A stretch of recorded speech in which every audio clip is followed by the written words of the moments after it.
Ibrahim Traoré, capitaine de la révolution burkinabé, secoue l'Afrique et le monde entier. En 2022, il prend le pouvoir dans un pays en proie à la terreur et à la désolation. Avec un courage exceptionnel, il met en place une nouvelle stratégie militaire, en déployant 12 000 soldats et en rééquipant son armée. Il transforme ainsi le Burkina Faso, redonnant espoir à une nation rongée par la guerre. Mais comment Ibrahim Traoré a-t-il réussi là où d'autres ont échoué depuis des années ? La question demeure, sa victoire marque-t-elle le début d'un changement géopolitique majeur en Afrique ? Ibrahim Traoré ne se contente pas de renverser un gouvernement, il redéfinit le concept même de souveraineté pour le Burkina Faso. Après des années de conflits et de terrorisme, le pays était au bord de l'effondrement, avec des milliers de morts et de déplacés. Traoré, cependant, a vu une chance unique de restaurer la dignité nationale. Il a lancé un appel au peuple, rassemblant des milliers de recrues pour l'armée et rééquipant son armée avec une puissance de feu moderne. Ces actions ont permis de libérer plus de 92% des zones contrôlées par les terroristes, donnant ainsi à la population une chance de retrouver la paix et la stabilité. Cette nouvelle ère de lutte contre le terrorisme, dirigée par un leader local qui refuse l'influence étrangère, marque un tournant décisif. Mais les enjeux sont énormes. Traoré ne lutte pas seulement contre des groupes armés, il défie également un ordre géopolitique mondial. Le Burkina Faso va-t-il rester maître de son destin ? Ou les forces extérieures tenteront-elles de reprendre le contrôle ?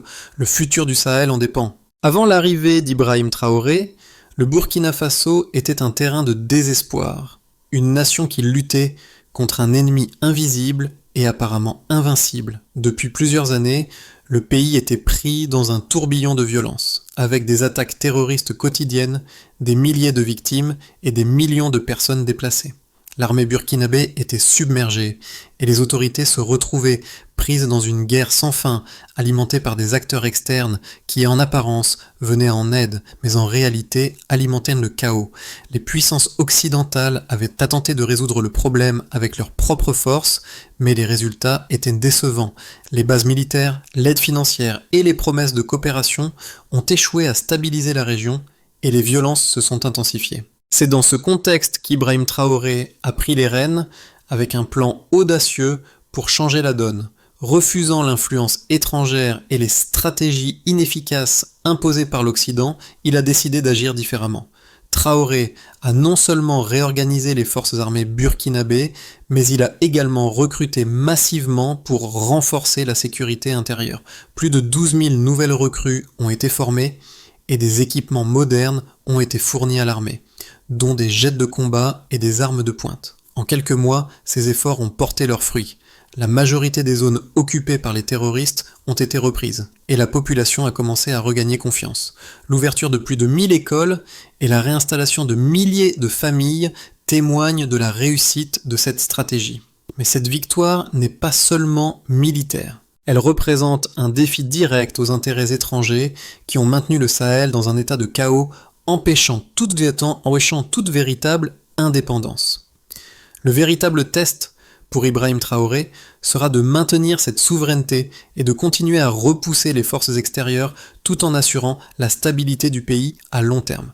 Ibrahim Traoré, en tant que jeune capitaine, a non seulement capté l'attention de son pays, mais il est devenu un symbole de résilience et de détermination. Alors que le Burkina Faso s'effondrait sous l'impact des attaques terroristes, Traoré a incarné l'espoir de toute une nation. En refusant de se soumettre à l'ingérence étrangère, il a tracé une voie alternative, celle de la souveraineté nationale et de l'autonomie militaire. Il a su inspirer son peuple à travers une vision claire. La guerre contre le terrorisme ne se gagnera pas avec des stratégies obsolètes, ni avec des alliances qui ne servent que des intérêts extérieurs. Dès son arrivée au pouvoir, Traoré a ordonné une restructuration rapide de l'armée.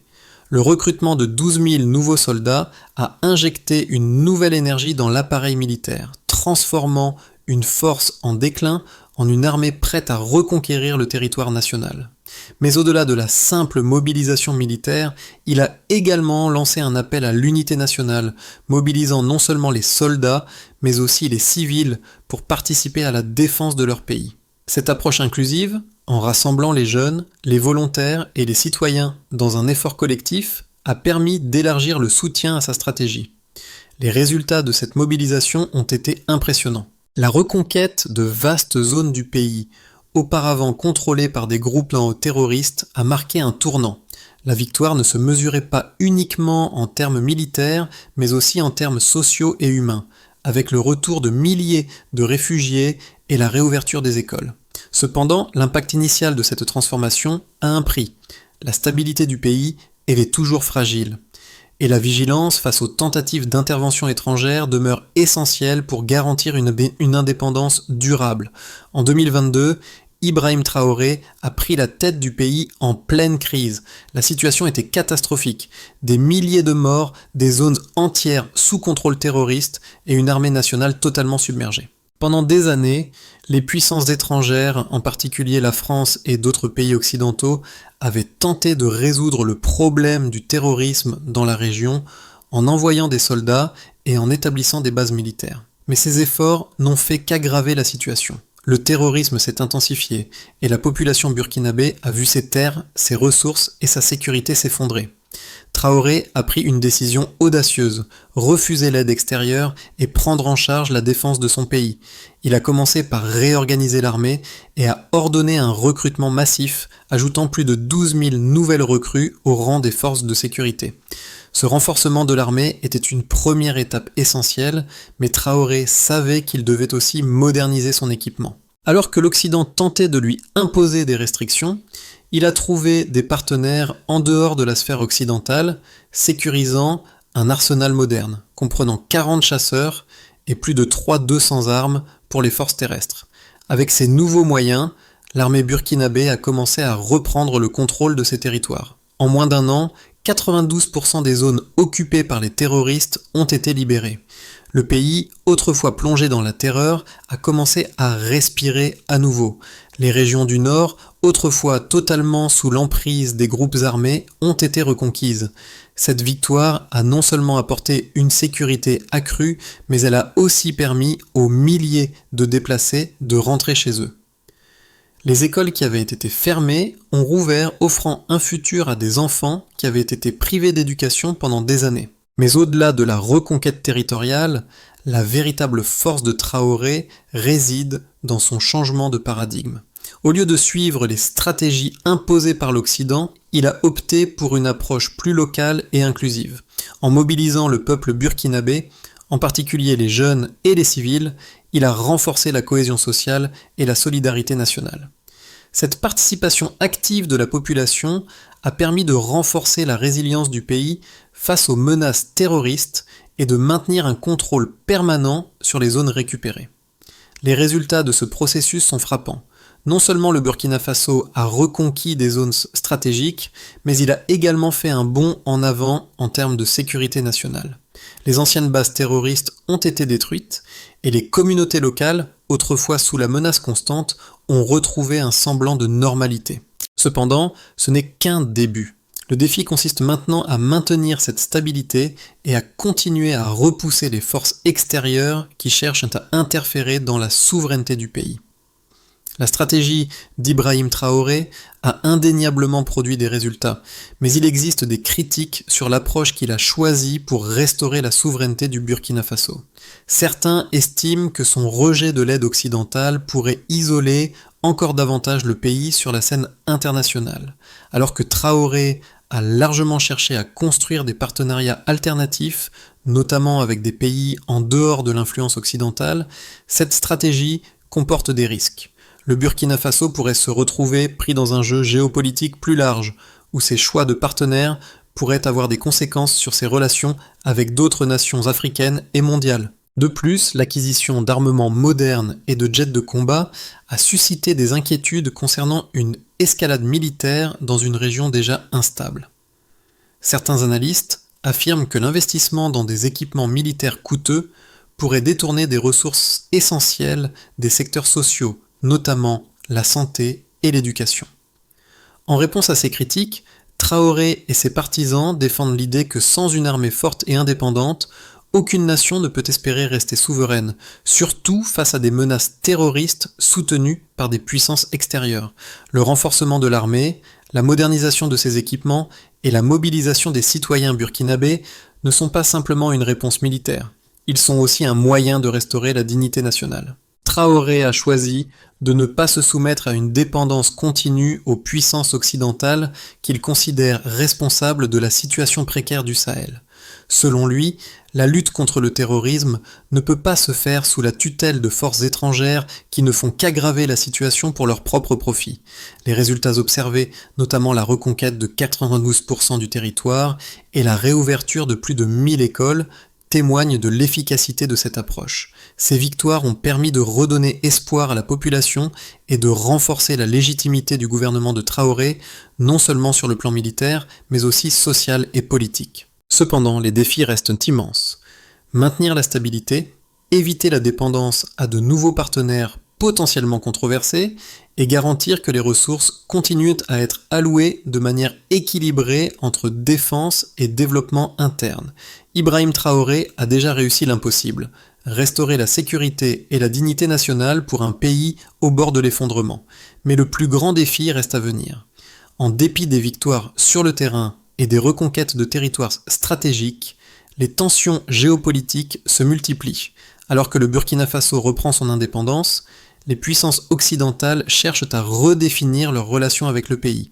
Le retour de la stabilité est une première victoire, mais la véritable question est: Traoré parviendra-t-il à maintenir cette souveraineté face aux pressions extérieures croissantes ? Les tensions avec la France, un acteur clé dans la lutte contre le terrorisme en Afrique de l'Ouest, se sont intensifiées. Après tout, la question de la véritable indépendance de l'Afrique reste posée. L'objectif ultime d'Ibrahim Traoré est-il simplement de sécuriser son pays, ou cherche-t-il à offrir au Burkina Faso un modèle de souveraineté qui pourrait inspirer tout le Sahel ? À ce stade, l'avenir du Burkina Faso ne tient pas uniquement dans les victoires militaires. Il repose sur la capacité de Traoré à naviguer entre la modernisation de son armée et les pressions géopolitiques. Le défi sera de garantir la souveraineté face à un monde de plus en plus polarisé. Les répercussions de la victoire d'Ibrahim Traoré sont déjà visibles sur plusieurs fronts. À court terme, la reconquête de 92% du territoire par l'armée burkinabé a apporté un soulagement immédiat à des millions de personnes qui vivaient sous la menace constante des attaques terroristes. Ce retour à la paix relative a permis le retour de milliers de réfugiés dans leurs foyers et plus de 1000 écoles fermées en raison des violences ont rouvert leurs portes. Le pays commence à renouer avec la normalité. Les infrastructures qui avaient été détruites ou négligées au fil des années sont progressivement rétablies. Cependant, ces résultats ne sont qu'une partie de l'histoire. À plus long terme, le défi pour Traoré sera de maintenir cette stabilité tout en construisant une société plus résiliente. L'armée, désormais renforcée et équipée de manière moderne, joue un rôle crucial dans la sécurisation du pays. Mais cette sécurisation doit s'accompagner de réformes sociales et économiques. Le Burkina Faso doit reconstruire son économie qui a été gravement affectée par des années de conflits. Les agriculteurs, les commerçants et les travailleurs ont besoin de soutien pour relancer la production et revitaliser l'économie nationale. De même, la jeunesse qui a été massivement mobilisée pour la guerre doit pouvoir voir un avenir meilleur à travers l'éducation et l'emploi. Le modèle de souveraineté que Traoré prône pourrait également avoir des répercussions sur d'autres pays du Sahel. En rejetant l'influence extérieure et en renforçant l'armée et les institutions locales, il offre un exemple de ce qu'une Afrique indépendante pourrait réaliser. Si Traoré réussit à maintenir la paix et à promouvoir le développement, son modèle pourrait inspirer d'autres nations africaines à repenser leurs relations avec l'Occident et à prendre en charge leur propre sécurité. Cependant, la pression sur le Burkina Faso ne faiblira pas. Les puissances extérieures, notamment la France, qui a vu ses intérêts menacés par l'ascension de Traoré, continueront d'exercer des pressions pour tenter de regagner leur influence. Le chemin de l'indépendance complète sera semé d'embûches. La question qui se pose désormais est de savoir si Ibrahim Traoré pourra non seulement préserver les gains qu'il a obtenus, mais aussi naviguer habilement à travers les tensions internationales pour garantir que le Burkina Faso ne retombe pas dans l'instabilité. Pour mieux comprendre l'avenir du Burkina Faso et du Sahel, il est utile d'explorer les scénarios possibles pour les 6 à 12 prochains mois. Dans le scénario le plus probable, le Burkina Faso maintient sa souveraineté et continue de sécuriser son territoire contre les groupes terroristes. La modernisation de l'armée, combinée à la participation populaire, permet de préserver une paix fragile. Le gouvernement se concentre sur la reconstruction des infrastructures, la relance économique et la réintégration des personnes déplacées. Les relations avec les pays voisins et la communauté internationale restent tendues, mais le Burkina Faso parvient à maintenir son indépendance et à éviter une nouvelle escalade du conflit. Cependant, la pression diplomatique continue de certains pays occidentaux pourrait limiter les ressources économiques et technologiques nécessaires pour garantir une croissance durable. Dans un scénario plus optimiste, le Burkina Faso va au-delà de la simple survie. Sous la direction de Traoré, le pays réussit à non seulement sécuriser son territoire, mais aussi à devenir un modèle de développement pour la région. Le gouvernement parvient à rétablir l'éducation et à créer des opportunités d'emploi pour les jeunes, réduisant ainsi les facteurs de radicalisation. Le modèle burkinabé inspire d'autres pays du Sahel à rejeter les anciennes dynamiques d'influence étrangère et à adopter une approche plus autonome de la sécurité et du développement. Dans ce cas, Traoré pourrait devenir un leader influent en Afrique de l'Ouest, suscitant des changements dans toute la région. Dans le pire des cas, le Burkina Faso pourrait retomber dans l'instabilité. Les groupes terroristes pourraient se regrouper et mener des attaques plus fréquentes contre les civils et les installations militaires. Les tensions géopolitiques pourraient se transformer en un conflit ouvert avec des puissances étrangères exacerbant la situation. L'économie pourrait s'effondrer à cause du manque de coopération internationale, et la reconstruction des infrastructures essentielles pourrait être ralentie. Les divisions internes entre ceux qui soutiennent la stratégie de Traoré et ceux qui préfèrent un rapprochement avec les puissances étrangères pourraient affaiblir la stabilité politique du pays. Dans chacun de ces scénarios, la question centrale reste la même. Traoré et son équipe réussiront-ils à maintenir un équilibre délicat entre la souveraineté nationale, la sécurité et la coopération internationale? La gestion de ces défis déterminera si le Burkina Faso pourra réellement bâtir un avenir stable et prospère. Les événements qui se déroulent actuellement au Burkina Faso touchent profondément le cœur de toute l'Afrique. Ibrahim Traoré incarne non seulement l'espoir de son pays, mais aussi celui de millions de personnes à travers le continent qui aspirent à une véritable indépendance, loin des ingérences étrangères. Alors que le Burkina Faso reprend le contrôle de ses territoires et de son avenir, le monde entier doit se poser la question. Pourquoi cette victoire est-elle si importante pour le Sahel et l'Afrique en général? Le message de Traoré résonne au-delà des frontières du Burkina Faso. Son modèle de souveraineté, de mobilisation nationale et de résistance contre l'ingérence extérieure est un défi direct aux anciennes puissances coloniales et à leur influence persistante en Afrique. Cela envoie un message fort. L'Afrique peut prendre son destin en main sans dépendre des anciennes puissances coloniales. Ce n'est pas seulement une victoire militaire, mais une victoire symbolique pour la dignité et l'autonomie africaine. Mais ce défi ne se limite pas à la politique. La jeunesse africaine, qui a souvent été laissée de côté dans les décisions stratégiques, voit en Ibrahim Traoré un exemple de ce qui est possible lorsque les peuples unissent leurs forces pour défendre leur pays. En cette époque de mondialisation et d'incertitude géopolitique, l'histoire de Traoré peut servir d'inspiration aux générations futures. Elle démontre que la résistance n'est pas seulement une question de pouvoir militaire, mais aussi de capacité à construire des sociétés solidaires et résilientes face à l'adversité. Pour l'Afrique, cette victoire pourrait être un catalyseur de changement. Le Sahel, une région souvent perçue comme un champ de bataille géopolitique, pourrait devenir le symbole de la lutte pour un avenir autonome et souverain. Le parcours de Traoré incarne les aspirations profondes de tout un continent à se libérer des chaînes de la dépendance. Pour assurer un avenir stable et durable pour le Burkina Faso, Ibrahim Traoré devra suivre un chemin complexe et multitâche. Tout d'abord, il est essentiel de renforcer la cohésion nationale. Traoré a déjà réussi à rassembler une grande partie de la population autour de son projet, mais il doit veiller à ne pas laisser place à la division. Cela nécessite une gouvernance inclusive qui prenne en compte toutes les couches sociales et régionales du pays, en particulier les jeunes, qui représentent l'avenir du Burkina Faso. Ensuite, il est crucial d'investir dans l'éducation et l'infrastructure. L'ouverture de plus de 1000 écoles est un excellent début, mais le défi reste de garantir un accès équitable à l'éducation à travers le pays. De même, la reconstruction des infrastructures, notamment des routes, des hôpitaux et des services de base, est essentielle pour stimuler la croissance économique et assurer un avenir prospère.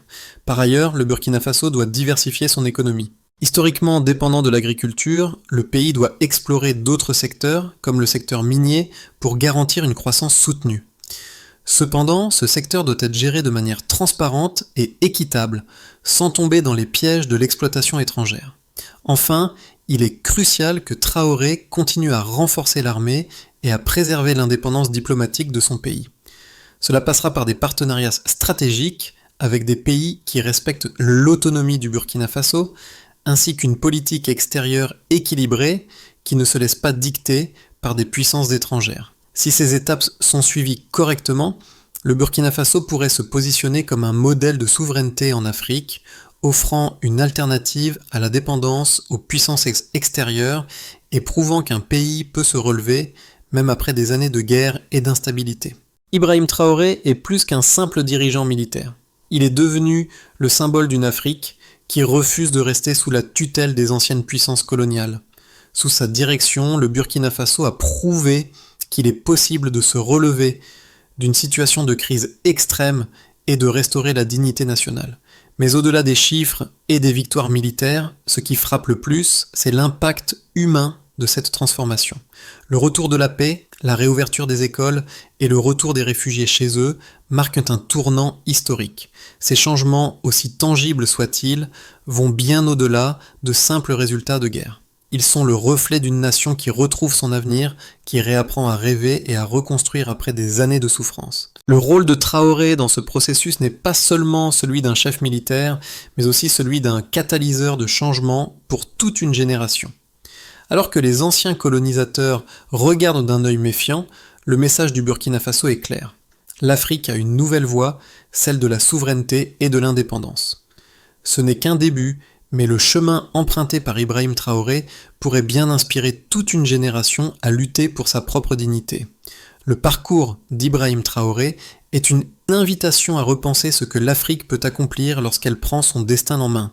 Alors que le Burkina Faso se relève et forge une voie nouvelle, ce modèle de souveraineté et d'indépendance devrait inspirer non seulement les nations africaines, mais aussi le reste du monde. L'Afrique, loin d'être un continent en déclin, devient un laboratoire d'idées et de révolutions politiques qui pourrait redéfinir l'avenir des peuples sous-estimés. L'histoire de Traoré est celle d'un homme qui n'a pas accepté de se soumettre à un système qui échouait, mais qui a choisi de relever son pays et son peuple. Alors, si vous vous interrogez sur l'avenir du Sahel, du Burkina Faso et de l'Afrique, il est temps de réfléchir à ce que vous pouvez faire pour soutenir ce modèle de souveraineté. Le Burkina Faso montre qu'il est possible de réussir sans dépendre de forces extérieures, et que l'unité et la détermination peuvent repousser les plus grandes menaces. Il est temps que chaque pays du Sahel prenne le contrôle de son destin. Quelle est votre vision pour l'avenir de l'Afrique ? Rejoignez la conversation, partagez vos pensées et vos idées.